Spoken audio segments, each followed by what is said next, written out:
नमस्कार। हमारे शो मंजिल कार्यक्रम में आपका स्वागत है। क्या आप जानते हैं कि संग्रहालय क्या होते हैं और सबसे बड़ा संग्रहालय कौन सा है? मैं आपको बताती हूँ। हमारे देश का सबसे बड़ा संग्रहालय Don Bosco indigenous museum Meghalaya की राजधानी शिलोंग में है। ये मैं आज आपको इसलिए बता रही हूँ कि आज का विषय हमारा है संग्रहालय के क्षेत्र में रोजगार के अवसर एवं संभावनाएं। इस विषय पे चर्चा करने के लिए हमारे बीच मौजूद है यशपाल मेहता जी, जो कि आर्मी हेरिटेज म्यूजियम अनाडेल में है। यशपाल जी, आपका बहुत बहुत स्वागत है। जय हिंद। दूरदर्शन के सभी दर्शकों को मेरा प्यार भरा नमस्कार। यशपाल जी, मैं सबसे पहले आपसे ये जानना चाहूँगी कि संग्रहालय को आप परिभाषित करें, संग्रहालय होते क्या है? जी देखिए, ये बहुत ही अच्छा आपने प्रश्न पूछा। अगर हम जानें तो संग्रहालय को परिभाषित करें, हम में से अधिकांश लोग संग्रहालय की परिभाषा को जानते भी नहीं हैं। संग्रहालय को अगर परिभाषित करें तो आईकॉम यानी कि इंटरनेशनल काउंसिल ऑफ म्यूजियम के अनुसार संग्रहालय एक नॉन प्रॉफिट ऑर्गेनाइजेशन है, यानी कि एक ऐसी ऑर्गेनाइजेशन जिससे आप कोई भी किसी भी तरह का मुनाफा नहीं कमा सकते। और इसके अलावा ये एक परमानेंट इंस्टीट्यूट है, यानी कि आप इसको स्थानांतरित नहीं कर सकते, ना ही आप इसको बदल सकते हैं। सिंपल टर्म में अगर कहा जाए तो man without history, country without memory have identity crisis. यानी कि अगर इंसान की सोच बदल जाए और किसी भी देश का इतिहास बदल जाए तो वो बिल्कुल खोखला हो जाता है। तो संग्रहालय इसीलिए देश के लिए, किसी भी राज्य के लिए, किसी भी क्षेत्र के लिए महत्वपूर्ण भूमिका निभाता है। जी यशपाल जी, संग्रहालय किस किस तरह के होते हैं, इनका निर्माण और चुनाव कैसे होता है? जी देखिए, अगर मैं छोटे क्षेत्र की बात करूं, अगर हम एक क्षेत्र विशेष से चलें तो आजकल संग्रहालय जो है वो बहुत बड़े पैमाने पर बनाए जाने लगे हैं। किसी भी क्षेत्र में आप एक कबीले को लें या आप एक किसी भी क्षेत्र के आर्टिफैक्ट को लें तो अधिकांश लोग अपने लेवल पर भी म्यूजियम बना रहे हैं। लेकिन अगर हम राज्य की बात करें तो राज्य संग्रहालय है, देश की बात करें तो देश में बहुत सारे ऐसे संग्रहालय हैं जो देश का प्रतिनिधित्व कर रहे हैं। अगर मैं मुख्य तौर पर फोकस करूं कि कौन कौन से संग्रहालय है तो आर्ट म्यूजियम की हम बात करते हैं, यानी कि जहां पर हम किसी भी तरह के आर्ट को प्रदर्शित करते हैं। कोई कलाकृति का नमूना है या कोई संस्कृति की विरासत है, हम उसको संजोते हैं। इसके अलावा साइंस म्यूजियम है, साइंस फील्ड से जुड़े जो लोग हैं वो अपना करियर साइंस म्यूजियम में बना सकते हैं। इसके अलावा आर्कियोलॉजिकल म्यूजियम है, यानी कि पुरातत्व से जुड़े संग्रहालय है जहां आप पुरातत्व की सामग्री का अध्ययन कर सकते हैं। बिल्कुल सही। इसके अलावा एग्रीकल्चर म्यूजियम है, हमारे गांव में रहने वाले जो कृषि से जुड़े लोग हैं वो इस फील्ड में अपना करियर बना सकते हैं। इसके अलावा एविएशन म्यूजियम है। हम अगर बात करें, पानी की बात करें, जल की बात करें, वायु की बात करें तो हर एक क्षेत्र में जुड़े म्यूजियम है। यानी कि मोटे तौर पर कहा जाए तो इसके अलावा लाइक स्पोर्ट्स म्यूजियम्स हैं। आपने देखा होगा जब हम जाते हैं कहीं कहीं जगह पे वैक्स म्यूजियम भी है। आजकल लोग प्राइवेट म्यूजियम बनाने लगे हैं। और इसके अलावा मैं बात करूं तो इसके अलावा डॉल म्यूजियम भी है। हिमाचल की बात करें, अगर हम धर्मशाला में जाएं तो तिब्बत कम्युनिटी ने एक बहुत ही अच्छा डॉल म्यूजियम बनाया है जिसमें वो तिब्बत कल्चर को रिप्रेजेंट कर रहे हैं। और इसके अलावा स्पिरिचुअल एस्पेक्ट के म्यूजियम है। हम अगर पंजाब में जाएं, हम अगर देखें हिमाचल प्रदेश के भी कुछ ऐसे क्षेत्र हैं, हम मंडी में देखें गुरुद्वारे के अंदर जो कम्युनिटी है उन्होंने छोटे छोटे म्यूजियम बना रखे हैं।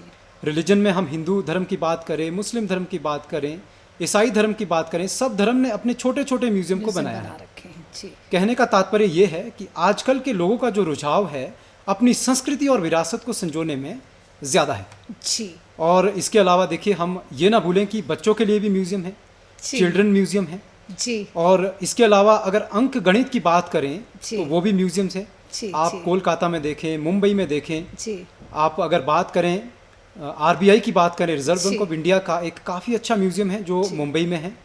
और इसके अलावा एक और अच्छा म्यूजियम है जो कि बंकर म्यूजियम है। अगर मैं सेना की बात करूं, मैं आर्मी हेरिटेज म्यूजियम का प्रतिनिधित्व करता हूं।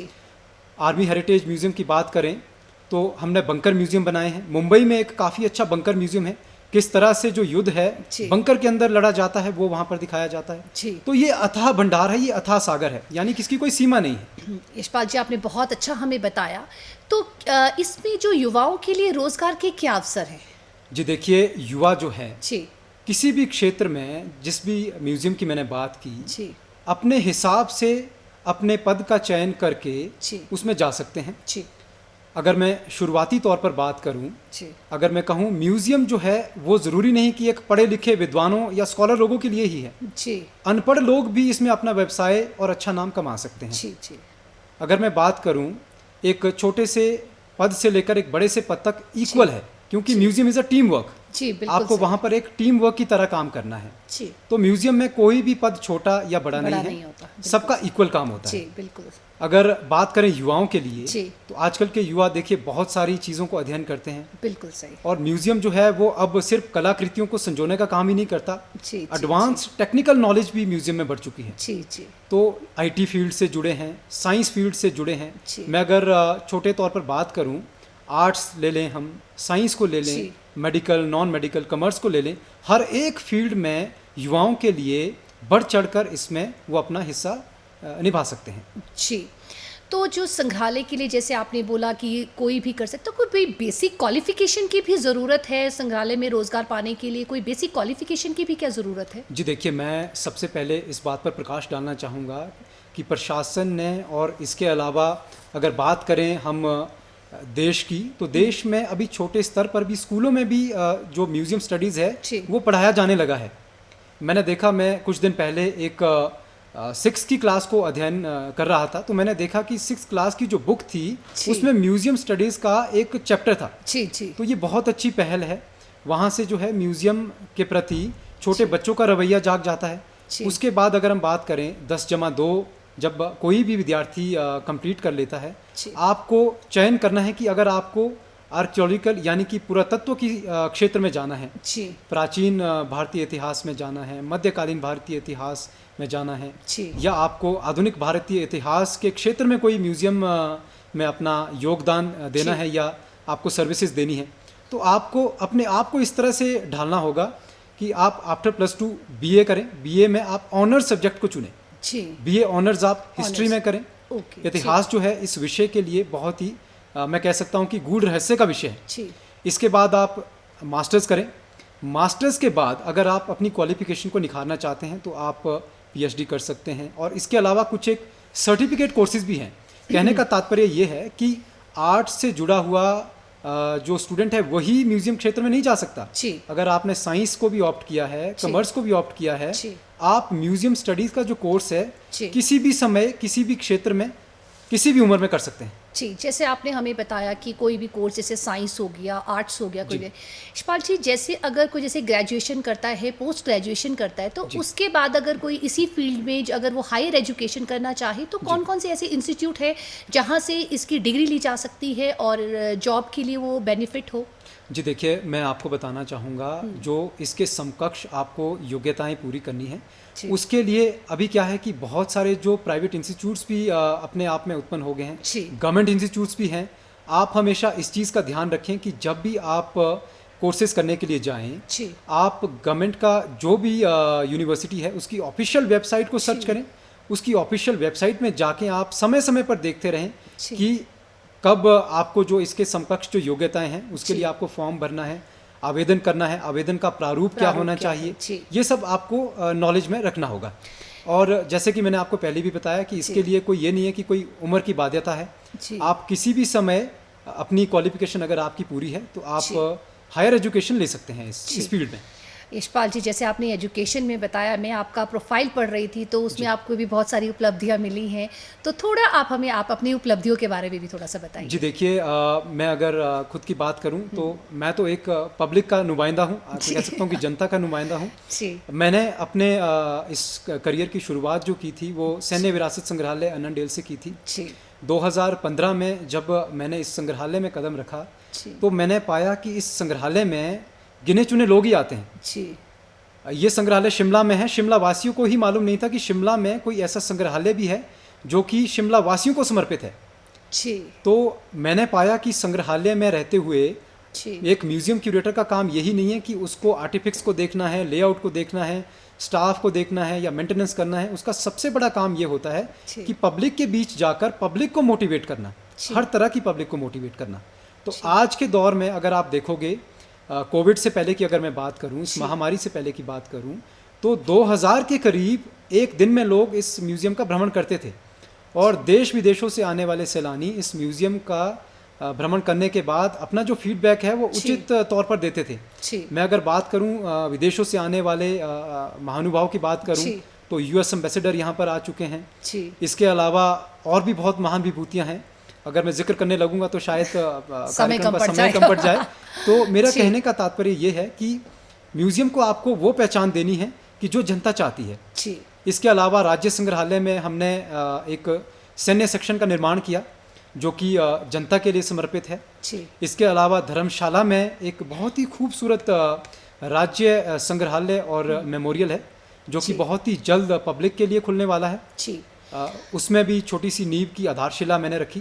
तो ये एक प्रोसेस है जो कि शायद मैं चाहूँगा कि मेरी ज़िंदगी से कभी ख़त्म ना हो। हाँ यशपाल जी, मैं आपसे ये पूछना चाहूँगी, जैसे हमारे स्टेट म्यूज़ियम्स हैं जी, मैं ये पूछना चाहूँगी कि मकसद क्या है इन स्टेट म्यूज़ियम्स को बनाने का? जैसे राज्य संग्रहालय जो हमारे हैं, इनका मकसद क्या है? जी देखिए, अगर मैं राज्य संग्रहालय की बात करूँ, हिमाचल प्रदेश के इस राज्य का नुमाइंदा होने के नाते मुझे गर्व है कि मैं जब अपने संग्रहालय को देखता हूँ, राज्य संग्रहालय को देखता हूँ, हमारा जो संग्रहालय है वो बहुत ही पैमाने में बड़े लेवल पर अच्छी तरह से मेंटेन्ड है।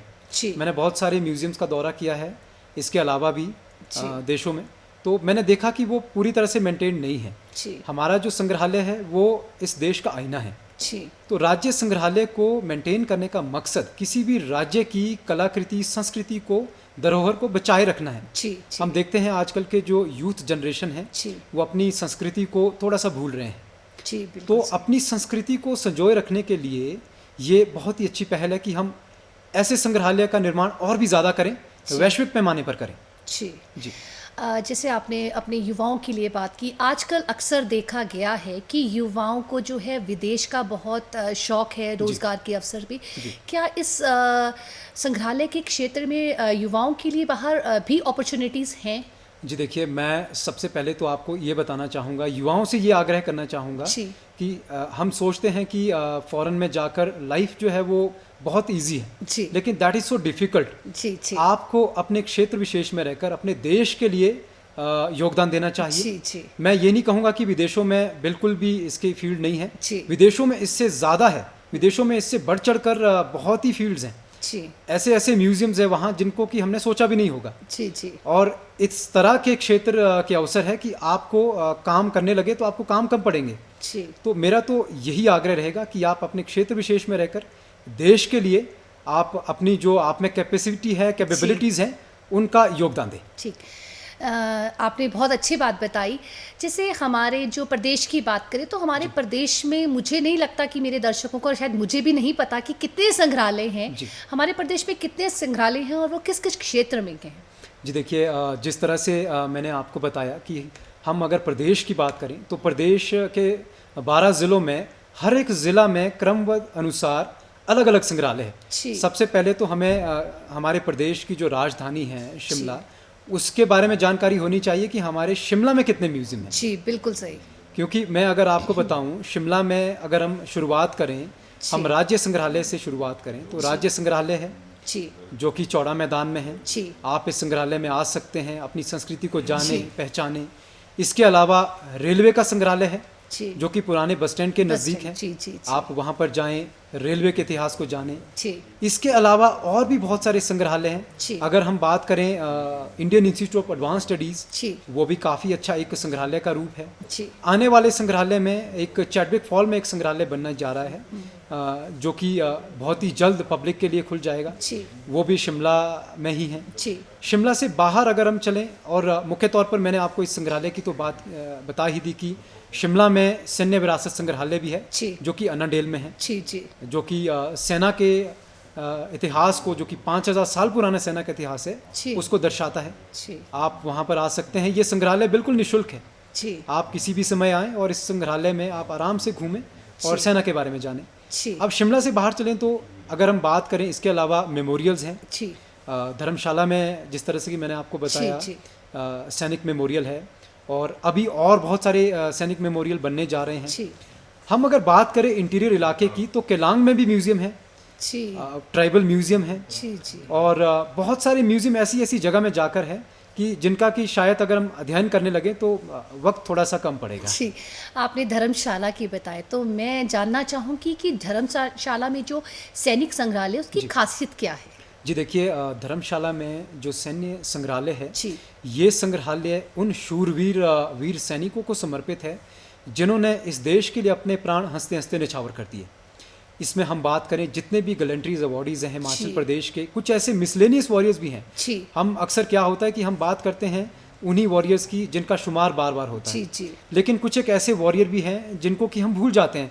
मैं कह सकता हूं कि हम सिर्फ एक दिन के लिए याद रखते हैं। जी। तो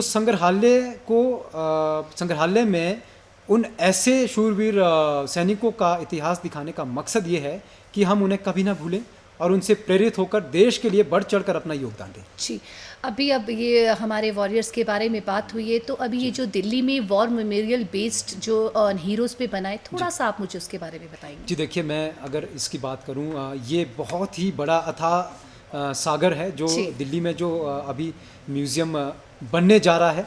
इसका आधा काम लगभग संपन्न हो चुका है। तो इसमें भी जो है वीरों की जो भी डिटेल मैंने आपको बताया, हिस्ट्री इस तरह से संग्रहित है कि जब आप अध्ययन करोगे तो आप सारे वॉर्स, जितना भी भारतीय सेना का इतिहास रहा है, मैं ये नहीं कहूँगा कि आज़ादी के बाद, आज़ादी से पहले भी, कि जब भारतीय सेना जो है तीर भालाओं के अलावा स्टोन यानी कि पत्थर से लड़ती थी, उस समय का इतिहास से लेकर आज के क्रमबद्ध तरीके में भारतीय सेना का इतिहास उस संग्रहालय में दर्शाया गया है।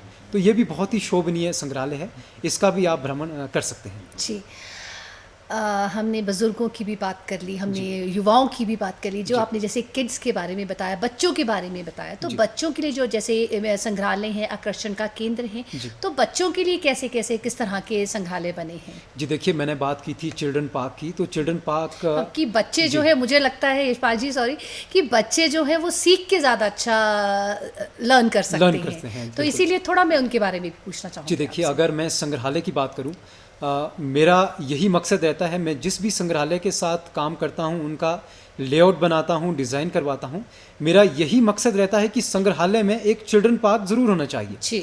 मैं अगर सैन्य विरासत संग्रहालय की बात करूं, अन्नाडेल की, तो हमारे इस संग्रहालय में एक चिल्ड्रन पार्क जो है वो बच्चों के लिए समर्पित है। वहाँ पर डायनासोर है, जो कि डायनासोर का मॉडल हमने बनाया है।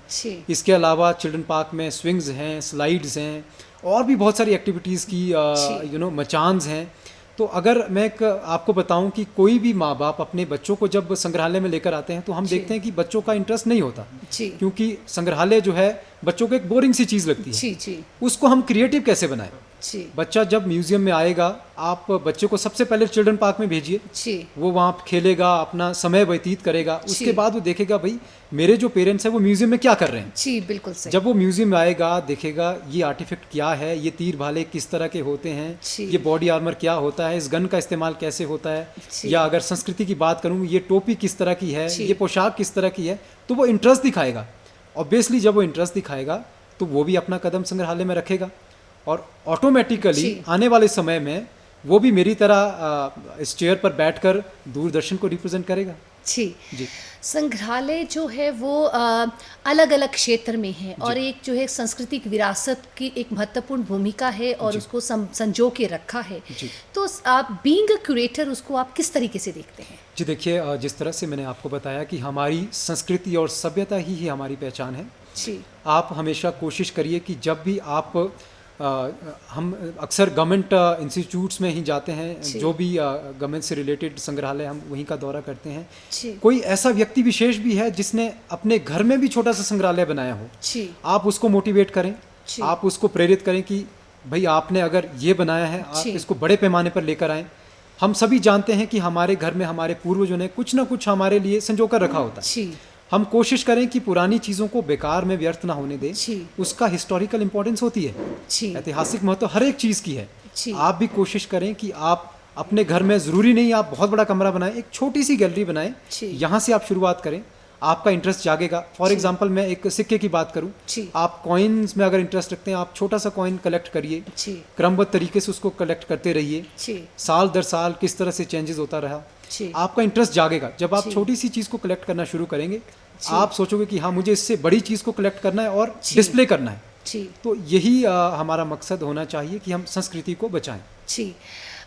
रोज़गार के जैसे हम बच्चों के बारे में, युवाओं के बारे में बात करें तो इसमें कुछ सैलरी पैकेज भी अलग अलग होता है, क्या सैलरी पैकेजेस रहते हैं जी? देखिए मैं अगर बात करूं संग्रहालय में जो काम करने वाले लोग हैं सिर्फ वही संग्रहालय में पैसा नहीं कमाते हैं, लेकिन संग्रहालय से जुड़े जो बाहर के लोग हैं वो भी संग्रहालय में खूब पैसा कमाते हैं। मैं अगर बात करूं संग्रहालय में कोई अगर चीज़ आपको डिस्प्ले करनी है तो उसके आपको स्पेशली उसके लिए कोई IT टेक्निक्स या किसी ऐसे व्यक्ति विशेष की ज़रूरत होगी जो उस चीज़ में अपनी नॉलेज रखता है किस तरह से उसका लेआउट करना है, किस तरह से उसकी डिज़ाइनिंग करनी है। आपको डिज़ाइनर की ज़रूरत पड़ेगी, आपको इसके लिए जिस तरह से मैंने आपको बताया लेआउट करने निर्धारण करने के लिए आपको रूपरेखा बनाने के लिए किसी व्यक्ति विशेष की ज़रूरत पड़ेगी। तो अलग अलग हिसाब से अलग अलग पैकेजेस रहते हैं उन लोगों के लिए। लेकिन अगर मैं म्यूज़ियम की बात करूं, म्यूज़ियम में स्टेट का जो है स्टेट अपने हिसाब से जो भी म्यूज़ियम में काम करते हैं एम्प्लॉइज़ उनको सैलरी देता है। बाकी के जो म्यूज़ियम है जो प्राइवेट बॉडीज़ हैं वो अपने हिसाब से पैकेजेस देता है।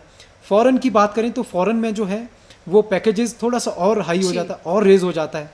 सो आई कैन से कि वो लैक्स में जाकर कहीं ज़्यादा डील करता है। तो संग्रहालय की जो ये फील्ड है ये फील्ड इंटरेस्टिंग तो है ही, लेकिन पैसा कमाने के हिसाब से, रोज़गार कमाने के हिसाब से बहुत ही उन्नत है। जैसे हमारे टूरिस्ट आते हैं, पर्यटकों के हिसाब से इनको किस तरीके से प्रमोट किया जाता है कि अब जैसे कि मैं ही अपनी बात करूं तो आज मुझे ही बहुत ज़्यादा पता चला कि कितने संग्रहालय हैं, क्या है, तो उसके लिए आपकी तरफ से क्या है कि पर्यटकों के लिए वो आकर्षण का केंद्र बने और किस तरह से उन लोगों के लिए आप ऐड करते हैं कि उनको दिखाएं, ये पता चले कि ये संग्रहालय यहाँ हैं, और इसके बारे में थोड़ा सा बताएं हमें। जी देखिए, अगर मैं संग्रहालय की बात करूँ तो संग्रहालय को बना देने से ही मकसद उसका पूरा नहीं हो जाता। हमने बहुत सारे संग्रहालय ऐसे देखे हैं जो कि शायद से उनकी अपनी किसी सोच के हिसाब से वो चीज़ अलाउ नहीं करते हैं। लेकिन अगर मैं सैन्य विरासत संग्रहालय की बात अगर करूं तो हमने पर्यटकों के लिए वहां पर आके फोटोग्राफी करना निःशुल्क रखा है। आप आइए, आप फोटोग्राफी करिए, क्योंकि पर्यटक जो भी आता है संग्रहालय में वो अधिकांशतः अपने पास कोई टाइम का पैकेज बनाकर नहीं आता। किसी के पास 10 मिनट है, किसी के पास 5 मिनट है, किसी के पास आधा घंटा है, किसी के पास पूरा दिन है। अब जिसके पास 5 मिनट है वो 5 मिनट में पूरा संग्रहालय तो नहीं पढ़ सकता। So what you can do, वो 5 मिनट में सब चीज़ों की फोटोग्राफ लेकर अपने पास स्टोर करके घर में पढ़ सकता है। जी बिल्कुल सही। तो ये एक पहल है जो कि हमने शुरू की है। हाँ। इसके अलावा आपको संग्रहालय में लेटेस्ट टेक्निक के हिसाब से भी अपने आप को ढालना होता है। सिर्फ यही नहीं कि आपने बोर्ड में चीज़ों को लिख लिया, एक विजिटर आया, उसने बोर्ड को पढ़ा और वो चलता बना। आपको अब बोर्ड के साथ साथ डिजिटल टेक्निक भी रखनी है। डिस्प्ले में कोई वॉर दिखा रहे हैं, वॉर में कोई मूवी भी दिखानी, तो इस तरह की डिजिटल टेक्निक को भी दिखाते रहना है। जी यशपाल जी, आप हमारे दर्शकों को क्या संग्रहालय से रिलेटेड क्या संदेश देना चाहते हैं? जी देखिए, मेरा संदेश यही रहेगा कि आप भी इस फील्ड से जुड़ें और आप ये ना सोचें कि इसमें रोज़गार के अवसर बहुत कम हैं। आप अपने आप को ढालें, अपने आप को निखारें कला के क्षेत्र में, क्योंकि कला के क्षेत्र से जुड़ा कोई भी इंसान, मैं मानता हूं कि वो कभी भी उम्र दराज नहीं होता। जो भी इंसान कला से जुड़ा है, आर्ट से जुड़ा है, वो इंसान हमेशा यंग रहेगा और अपने आप को प्रोग्रेस करने का अवसर देता रहेगा। यशपाल जी, मैं उम्मीद करती हूँ कि आपने जो जानकारी हमारे दर्शकों को दी वो बहुत ही महत्वपूर्ण थी और हमारे दर्शकों को इससे अच्छी जानकारी मिली होगी। यशपाल जी, आपका हमारे इस कार्यक्रम में आने के लिए बहुत बहुत धन्यवाद। धन्यवाद। मुझे लगता है कि किसी भी इतिहास को, किसी भी पन्ने को समझने के लिए, किसी भी विषय को समझने के लिए संग्रहालय से बढ़कर कुछ नहीं। किसी भी विषय को हम गहराई से समझ सकते हैं अगर हम संग्रहालय में जाकर उस पर जाकर देखें। आशा करती हूँ कि आपको हमारा कार्यक्रम अच्छा लगा होगा। अगले हफ्ते फिर मिलेंगे। धन्यवाद।